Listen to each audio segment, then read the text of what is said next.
Your Majesty, Sultan Haji Hassan al-Bolkiah, Sultan and Yang di Pertuan of Negara, Brunei Darussalam, Vice President Jejomar Binay, Speaker Feliciano Belmonte Jr., Honorable Peng Datu Haji Abdul Rahman Ibrahim, Honorable Peng Datu Lim Jokseng, Honorable Peng Datu Haji Mohammed Yasmin Umar, Secretary Albert de Rosario, and other members of the Cabinet present, members of the Senate and the House of Representatives, Ambassador Malay Haja Halima Malay Haji Yusuf, Ambassador Nestor Ochoa, officials and delegates from Brunei, Excellencies of the Diplomatic Corps, fellow workers of government, honored guests, ladies and gentlemen, good noon.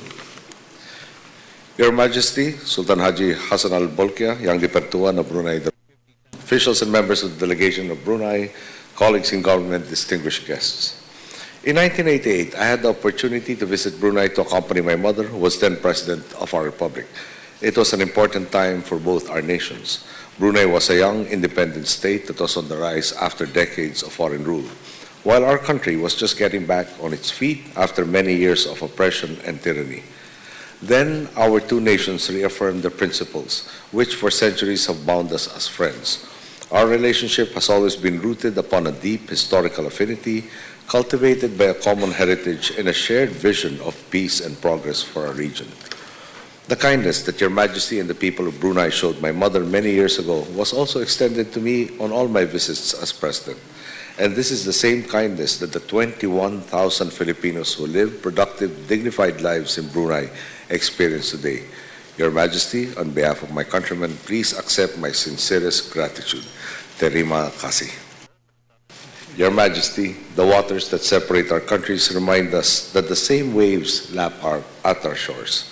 As a brother nation in ASEAN, our country is committed to nurturing our relationship. We commit to enhancing cooperation with Brunei and with all Southeast Asian states, not only through economic and cultural engagements, but also through dialogue for maritime security. This is our pledge to continue working with our neighbors in implementing the commitments of ASEAN member states in the Declaration on the Conduct of Parties in the South China Sea, and in moving forward with negotiations for the adoption of a Code of Conduct. I am confident that as your country takes on the mantle of chairmanship in ASEAN, the region will move further along the straight path towards harmony and sustainable progress. I look forward to working with Your Majesty in building a Southeast Asia that is truly an abode of peace for all peoples. On this note, please allow me to propose a toast to the good health, happiness, and prosperity of His Majesty, Sultan Haji Hassan al-Bolkiah, to the continued peace and prosperity of the citizens of all ASEAN member states, most particularly of Brunei and the Philippines, and to the special and resilient friendship between our two nations. Say, mabuhay. Buhay. Good.